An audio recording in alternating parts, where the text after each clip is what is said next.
Welcome back to the YouTube channel, guys. This is Jay Ayyo. So I know we were doing the Antigua and Barbuda election watch party a couple weeks ago.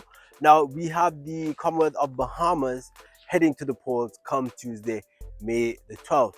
Now, important things that we need to know is that the Bahamas is 1,000 islands, so their system is going to be a whole lot more complex than Antigua and Barbuda's, where they only had two islands.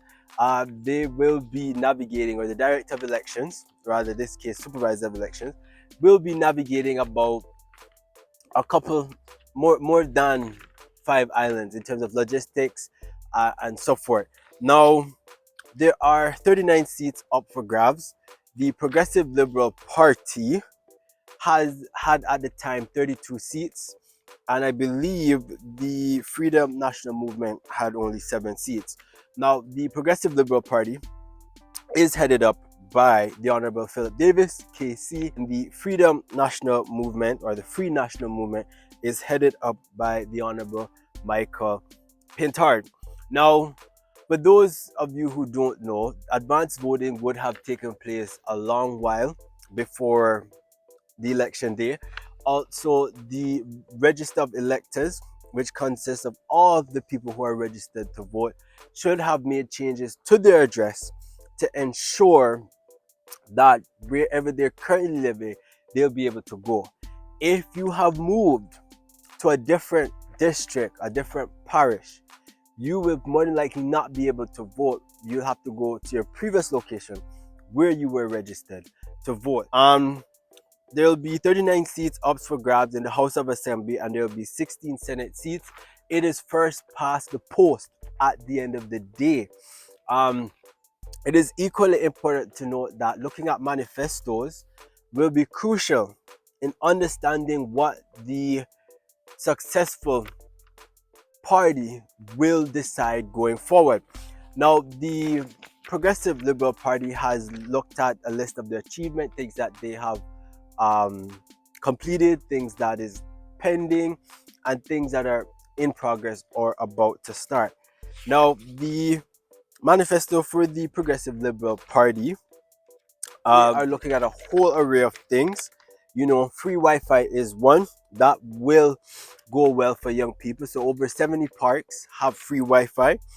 There were 51 new cruises being recorded. There's 7 clinics under construction, 2 new hospitals under construction, 2 new government complexes completed, 1.6 grants given to farmers, and there's a first rent to own program. Now, there has been 12 million tourist arrivals, 3 terminal renovations, 3 major credit upgrades, which primarily have to do with borrowing from the IMF, and also putting minimum wage to about $260 per week. Now, the PLP has also been able to grow the GDP of the Bahamas, the Commonwealth of Bahamas, by 3.4%, which is really impressive. At the end of the day, what the Free National Movement is coming with is 5 key areas that they believe will stick or resound with the Bahamian citizens. So fairer, prosperous, safer, opportunity, and healthier. Those are the 5 key things that they're going to be campaigning on. They want 0% taxes or value added tax essential and medical supplies. I think that's a good initiative. Also, they want to make home ownership affordable. But the question is, how do we do that? It's one thing to say to make it affordable, but how are you going to do it? They have 0 tolerance on illegal immigration.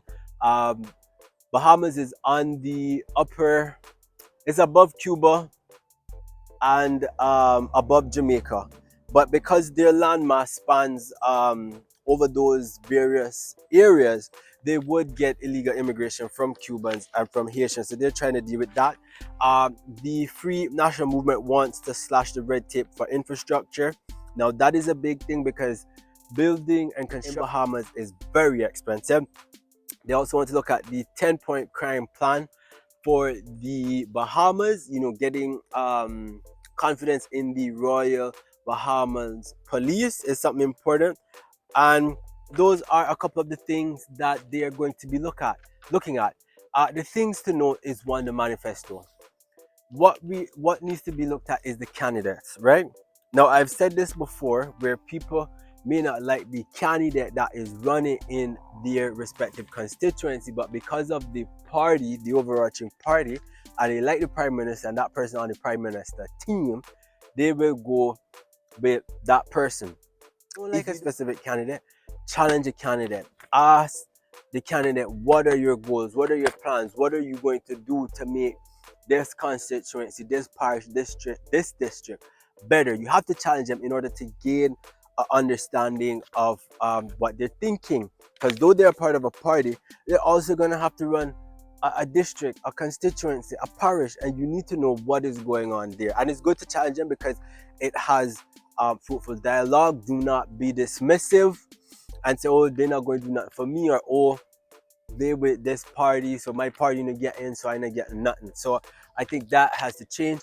Young people, you have to put your foot forward in voting, be a part of the process. It may not be fun at times, but it has to be done in order to understand what goes on. In terms of the advanced voting, essential people such as police officers, doctors, um, people who work with the armed forces, they would have advanced voting. Military people are people who are going to be working that day, because the enterprise of running a election requires a lot of planning, a lot of logistics. Police officers have to be at all constituencies, and seeing how it's 39 seats, more than likely there is more than one voting area. So imagine 39 voting areas across 10 to 15 islands. Um, Voting will more than likely take place at some time between 6 to 7 a.m. in the morning, and polls will close at about 6 p.m. Depending on the rules, whether as long as you're still in the line after 6 p.m., you may be allowed the right to vote. It is important to ensure that where you have been registered to vote, you're able to vote, because if you go to the polling station and you're not on that list, you're going to have to go to the respective area where you are duly registered to vote. And what will also happen with political parties is that they're going to want to bus people in. So older people, people who can't drive anymore, get buses to bring people in to vote, which nothing is wrong. Not everybody has the right to vote, guys. So it is a privilege and an honor to exercise the right to put your ex or your tick beside the party or the candidate of your choice. We will be streaming the watch party for the Commonwealth of Bahamas elections. We might do it a bit like 2 hours after, because it does take a while for the count to start. Whether the count will start at one centralized location, because these islands, it's 1,000 islands and over 500 islets or 700 islets. Whether they're going to get planes to bring over the ballots at a certain area, then start the count, it depends on what the director of